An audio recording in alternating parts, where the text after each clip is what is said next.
Hello, hello, everybody out there. First and foremost, before I say anything, I want to say Happy Mother's Day to all of you who are celebrating. And that goes for however way, shape, or form mom or a definition of mom is to you. Happy Mother's Day. And me, as a person who's never had children, when people say Happy Mother's Day to me, I say thank you because I had a mom. This day is still very special. Mom took Mother's Day very, very seriously. So we do too. So I want to say I am so excited to introduce to you Devi Maisha. But before I introduce Devi Maisha to you, I want to introduce myself for those of you who don't know me. I am Carmel Jean-Francois, owner and founder of CFit Coaching. And what I'm doing is actually opening up a forum, opening up a conversation about menopause and the menopause experience. We're talking perimenopause, we're talking menopause and post. And next Sunday, 1 week from today, on the 19th, May 19th, we are actually having a forum between 5 other colleagues. And we're going to be discussing menopause in a way that has not been spoken before. What do I mean by that? We're a panelist of professionals, and we're also going to be bringing in the conversation of metaphysical healing as well as sensual energy and sensual confidence, which is where Devi Maisha comes in. So Devi Maisha is a business partner, friend, colleague, sister, right? A bonus sister, all the things. And she agreed to be a part of my forum talking about menopause, a conversation that's already being had. However, still not enough and still not in this way. So I'm going to let Devi Maisha introduce herself because only she can say it the way she does. And so Maisha, thank you again for being here with us. Please introduce yourself to the listeners. Hi, thank you so much. I'm so excited to be here. Yes. My name is Devi Maisha, and I am the Sensual Energy Alchemist. I am a master life coach and teacher of sensual energy, and my business, Sensual Energy Alchemy, guides Black women into their sensual confidence so that they can show up bold and powerful in life, love, and business. Bold and powerful in life, love, and business. Maisha, you know what that brings to mind? The fact that so many women never know what that feels like. So many women never knows what that feels like in life, love, business, even to themselves. And I can speak to that a little bit because for so long I would show up the way people expected me to show up. Yes. That's how I feel I was brought up. That's how I felt like that I belonged. And that's how I felt like what people wanted to see, that's what I gave them. And, with close friends and families, I was just me. But in order to show, I needed to show up a certain way in order for society, in order for the culture, in order for work, in order for clients, customers, my boss, everybody else to accept me. And I feel like with age comes this sense of freedom where now, you're going to accept me how I come or you're just not. And if you don't, right. But then I feel like there's still so much more to learn. I want you to speak on that about your clients, the people, the women, and then we're going to get to the menopause discussion. The women who seek out your guidance, where they come from. I'm sure they come from a place of very little confidence to a place of high confidence, but they just want to learn a little extra on the subject. Could you talk to us a little bit about the people you guide and coach? Yes, absolutely. And many of the women come for, so I'm known to teach about sex magic and sensuality and better sex. But with that, I realized there was a confidence piece that was missing as well. So women would want, yeah, sure, better techniques, but they didn't feel comfortable with their own bodies, regardless of size. And part of it was that conditioning that you spoke about. I just did well, I've been doing calls with women just to find out more about what's important to Black women. And several of the women don't want to talk about that part of life, right? Because we were raised not to discuss it. We were raised that like it's important, but not so much. And there's a way in which so many of us don't even understand our bodies or what brings us pleasure. We leave it in someone else's hands. And what I'm seeing is a correlation between us being able to express ourselves in the bedroom and the way we show up in business and in life and in friendships and in partnerships, we have a tendency to still hold ourselves back because we're concerned about how other people are going to view us.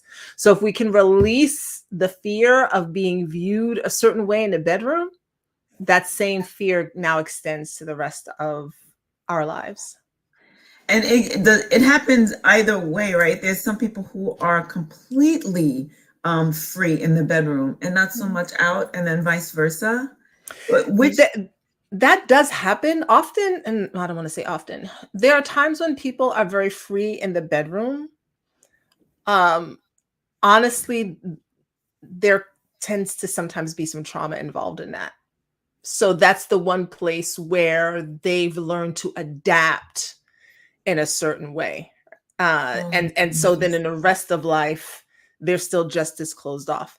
There are some people who are very free in the bedroom because they're just free in the bedroom, as you were stating, but closed off in life because they feel like that's the one place where they can be free. But there's still some shame attached there because the freedom is only for the bedroom. They cannot be free in other parts of their lives. So there's still shame and fear somewhere attached in there that's saying, this is only for here. This is not for there. And I'm an advocate of us being our whole selves, no matter where we go. It doesn't mean you have to go outside topless, but it means that the same confidence you have topless in the bedroom, for instance, is the same confidence you bring to the boardroom. I'm almost I'm almost speechless because I feel like most women really we don't feel that sense of freedom in either places, in the bedroom, nor do we feel it. And I feel like a part of me is so sad, Maisha, because I feel like most women won't ever feel that in their lifetime. and in this lifetime anyway, right? And hopefully we can all come back and experience it in a different way. I remember speaking to one of my clients, and he's male, and he was talking about his two daughters, and he was expressing how, there's such the more women are being more free with what happens in the bedroom and talking about it and just being free with their sexuality. And he was actually excited. He says, I'm excited for my daughters. I'm excited for this time of life. And I thought that was a beautiful thing to hear coming from a man about his daughters. And it felt good. And that conversation almost gave me permission. It was like, it gave me permission to say, yeah, we are free and we can do what we want and not be ashamed of it. And actually it's not a secret, right? I don't remember growing up hearing my mother tell me anything about my sexuality, anything about sex. It was something that we didn't talk about. It was something that was reserved for people who are married, and still almost shameful for women to talk about. But for the dudes to talk about, it was cool. That's what they did, and we had to accept that that's what they do. They have this sex drive that we wasn't supposed to have. We're just baby machines. There's just so much. Can you speak to anything that I just said? I can't even gather my thoughts because it's just no, because all of that is true. And it even leads into the conversation about perimenopause, menopause, right? Because we don't talk about anything that has to do with us. We are, especially so for the younger generation, they're coming into a different way of being, and God bless them. And there still needs to be some balance in the way they are approaching things. But for those of us Gen X and above, for sure, the purpose of our existence was for a man. And part of that was left over from survival mode. Literally, there were places where you could not survive without a man. So it made sense. But here we are now in this age where those same societal norms aren't necessary. We can take care of ourselves, and we can purchase homes and have credit cards and bank accounts, things we literally could not do before. So now the conversation needs to shift a little bit, and it's not that we need a man for survival, right? It's something that's different. But because that was how we were raised, we didn't talk about anything about ourselves. Everything was about how to get a man, how to make sure you look right for a man, you act right for a man, make sure that you know what to do for him. It was never about us knowing our own bodies or our own pleasure. It was how to please him and make sure he was okay and that he doesn't cheat and that he stay. All of this stuff was around that. So now it's like, okay, how do we, especially those of us of this era, of this especially Gen X era, who really came up, we're the first generation of women to come up with these opportunities where we're kind of straddling the place of what our mothers and grandmothers did and stepping into the new paradigm. We're in this in between. Oh, Gen X is always in some in between space. How do we now start to talk about these things so that the rest of our lives are still magnificent and full? How do we not repeat the same things that our mothers and grandmothers did and not talking about these things, right? And still hold on to some of the stuff that we really truly loved and enjoyed. So I think as always, we're in such an interesting space for these conversations. I'm excited about the space that we're in. I'm excited to really be able to tell people, like, for a long time, I wouldn't tell people my age just because I was just like, you know, let's just keep them guessing. Now I'm saying, yes, I'm that age that is perimenopause, right? And that's just, it just is. And right now that's who I am and that's what I identify as. Now, let's switch over to the perimenopause discussion a little bit more. Now, we're not going to give it all away. Just a reminder, folks, next Sunday, May 19th, Maisha will be joining the conversation about menopause. We're having this conversation. There's an aura about this age. There's a power with which now we present ourselves. We're really saying goodbye to our younger selves. We're welcoming, embracing this next stage in our lives, this next person that we're stepping into with a power, a sense of, hopefully, a sense of confidence and a sense of security and sensuality and sexuality. We don't wither and go away, Maisha. You said that one of the reasons why you said that you wanted to be a part of this discussion was for women to understand we don't just wither and go away, and sex can be better than it ever has been. And despite what people are saying, that what happens to a woman's body during these years. So I want you to speak a little bit more on that, the confidence, the self-awareness, the sexuality, the sensuality piece, all of it. Yeah. So I think part of it is we get to this space. It could be age, it could be wisdom, it could be time, it could be hormonal. It's whatever the reasons are. We start to come into a space where we're no longer willing to bend over and live in a way that makes everyone else happy. Like we've done the things, we've lived our life in a way that seemed to satisfy everyone else. And there's a point where we're like, I'm just not doing this anymore. There are a lot of women who file for divorce around this time, and people think, oh, it's a midlife crisis. It's not. It's really a crisis of, I didn't know who I was when I got married. And I did it. Awareness. Right. And I did it. And now I'm like, wait, hold on. It's not that I don't want to be married. It's not that I don't want to be with anyone. It's just this wasn't the person, but we get wrapped up in our lives and our children. And this is where we have to be. As we get older, I think we just care less about the opinions of others. And so that allows us to have freedom. In ancient cultures and societies, the crone wisdom, which is where we're heading into, when you're on the other side of the blood, it meant that the doorway was open for us. Our minds were open in a completely different way. We were no longer hamstrung by some of the human features, if you will, like, because we were closer to the veil, is what they would say. And so there was a certain amount of wisdom that just got downloaded into us as women as we got older. And this is why in many cultures, it was the wise woman who was older. It's not usually the woman who is the maiden. It's the woman who is beyond her menses, who has that wisdom. So it's a portal, it's a doorway for us in so many ways into a deeper sense of our feminine power. Oh my God. Oh my God. So much of what you said. And even, our feminine power, it cannot be denied. And what's interesting is that for so long, so many of us don't even know how to access that power, let alone really embody it. And I think that now, as we enter into this new stage, it's so crucial for us to understand that that feminine power that we did have as we're, when you're coming into puberty, as they say, you start smelling yourself, right? You start Yes. knowing that, oh, I have this power over men, and you experiment with it. Sometimes you go a little too far, sometimes not enough, right?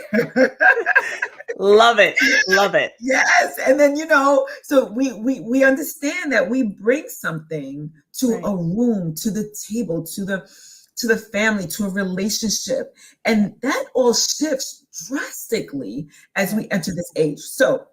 Um, so now we lose that part of us. We're no longer fertile. So it's kind of like, what do I have to offer a relationship? What do I have to offer society, to culture, to the bedroom?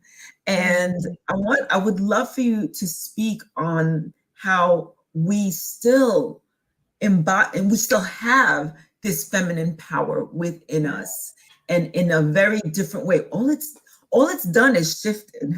That's right. It's shifted. And now we have the opportunity at this age to even teach, to guide those that are coming up. And that's why I feel like we were kind of we were kind of, what's the word I'm looking for? We were not given that opportunity to learn from our elders because they weren't speaking about it. And now we have the opportunity to speak about it and let everybody know. So can we talk about how the feminine power and how it shifts with the perimenopausal and menopausal woman? Yeah. So, and I'm so glad you brought up puberty, because puberty is like this, it's like all the tingly excitement. It's raw. It's undisciplined power. It's feral. It's wild. Yes. It's like somebody just woke our whole entire bodies up, and it's like, oh my God. And if we're not taught or not guarded, but all that's helpful too. If we're not taught or grounded in that power, if we don't have a rites of passage, which we do not in Western society, Nope. it's unchecked, it goes wayward. And unchecked and suppressed. Yes, absolutely. Absolutely. Out of the fear, because there's no guidance with it. Right. So let's not guide this energy. Let's just put it in a box and act like it just doesn't exist. And when we're older and we're going through the change of life, that same power is there. It's just flipping, like you said, in a different way, except for we don't have to be so concerned about it being suppressed anymore. So it comes out. It comes out in higher sex drives for some. It comes out in anger for some women, the anger that they never felt like they could feel before. Now is the opportunity for it to start coming out, and they don't want to hold their tongue for anything. Everyone's going to hear all of the truth that is happening. But hopefully we have some wisdom with it. Like before, it was wild. This time it's a little bit more focused because we are older and hopefully we are wiser. But the power is still there. It's just shifted a little bit, and it allows us to see the world, to see ourselves much more clearly. And I you said something earlier that reminded me of why, young men seem to so much like dealing with older women, is because we don't have any hangups. Lights on, windows open, stretch marks in the wind, like breasts doing whatever they're doing, noises and sounds to be made, like we don't care. We're not trying to put on a performance. We'll be honest, we'll tell you what we want, what we like. We don't have time to waste. And because we realize that this life is going to finish eventually. We don't have time to play around. We want what we want, and we're clear on what we want. So we come even to the bedroom with the understanding that no, this has got to be a good experience for me. Otherwise, why am I doing it? Because time really becomes our most important commodity. Right. 100%. Ooh, Maisha, if we continue this conversation, I think no, nobody's going to show up to the forum. You're going to be like, well, I got everything that I needed right now. Right? I have so much more because we haven't talked about, the ways in which you can actually have. Which is what I was going to say. So the ways that we can have better sex, better orgasm, let's just say it what it is.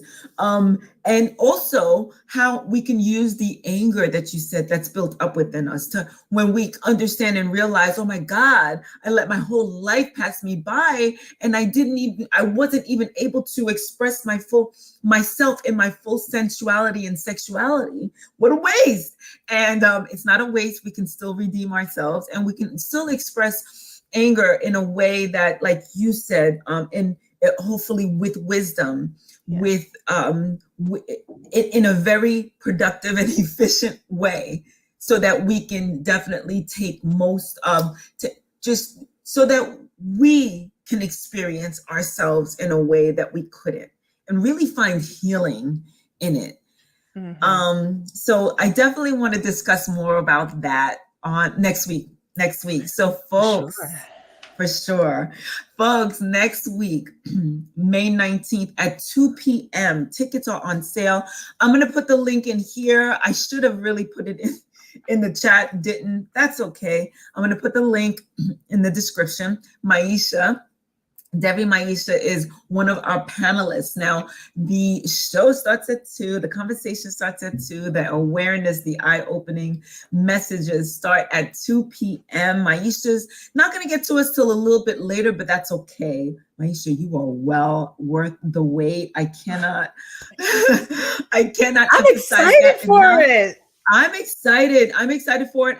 It was in my heart to do this. Somebody through a conversation, somebody mentioned it and I said, I know this person, I know that person, I know that person. How amazing would it be if we all got together and had this discussion on menopause? It is not one speaker speaks at 2 and another speaker speaks at 3. I just want all of these minds, these incredible minds that I've come to, that I know personally, and like I know you all, and I want you all of us to sit together in our virtual room and just talk about this for a couple of hours. So I'm definitely excited about that. So before we say goodbye and let the good people go on this beautiful Mother's Day, Maisha, is there any last words that you want to tell the listeners, maybe some type of encouragement to definitely sign on, click the link, purchase your tickets, let somebody know, etc. The floor is yours. No, this, first of all, come to the event. This is not the end of life. There's a reason why it's the second act. This is the first part was practice. Right? That was the dress rehearsal. Now is the time when you get to live. And so you don't want to miss this event because you're going to learn how to live. This is not I have all of these symptoms. No, this is how do I ride the wave of menopause like it's orgasmic pleasure? How do I allow it to shift me and move me so I am working together with my body and still enjoying everything this life has to offer? And this event is going to do that for women. I know that. So they need to be there. And the men too. Y'all need to be there so you can understand what's actually happening and ride with them. We know men that say this is when we experience women at their best. Yes. Because and for a man to understand what a woman's going through on that level, it enhances relationships. It enhances the sexual relationship. Yeah, what happens? And it's definitely sexy for him to be able to give you space to feel and experience what you're feeling and experience as this woman who's going through these important changes. And there was something else that you said, Maisha. It's so we're going to be talking about this. We have the nurse practitioner there that's going to be talking about symptoms, and we have our fitness trainer there because exercise is still important. Nutrition is still important. I have our whole food, plant-based, a perimenopausal woman who is an expert in what foods that will help in alleviating a lot of the symptoms that women are reported to experience during this time. So we're coming in at all angles. So this is definitely going to be a great conversation. If you can't attend, tell your mom, tell your sister, tell your husband, tell everybody, because everybody knows somebody. Tell you sneaky link. How about it? Tell them all. Tell them all. So I'm excited. So Maisha, again, thank you for sparing some few minutes with me on your Sunday afternoon so that we can talk about this and just get everybody a little bit excited for what's going to happen next week. So thanks for that. Oh, thank you for and having everybody me. I'm else. Maisha, before you get off, just tell everybody real quickly where to find you on social media. Yes, you can find me under Devi Maisha, my name that you see right there, or Sensual Energy Alchemy, which is my business. Come connect with me on all the socials before the socials go away. How about it? Because you never know what's going to happen with these different platforms. You never know. And as you know, I am Carmel Jean-Francois, and I am a whole food, plant-based vegan. We will be discussing plant foods and how to enrich your experience during this time of life as well. And looking forward to seeing you. So definitely click the link, learn a little bit more about the menopause mystique, and we'll see you then. Ciao, ciao.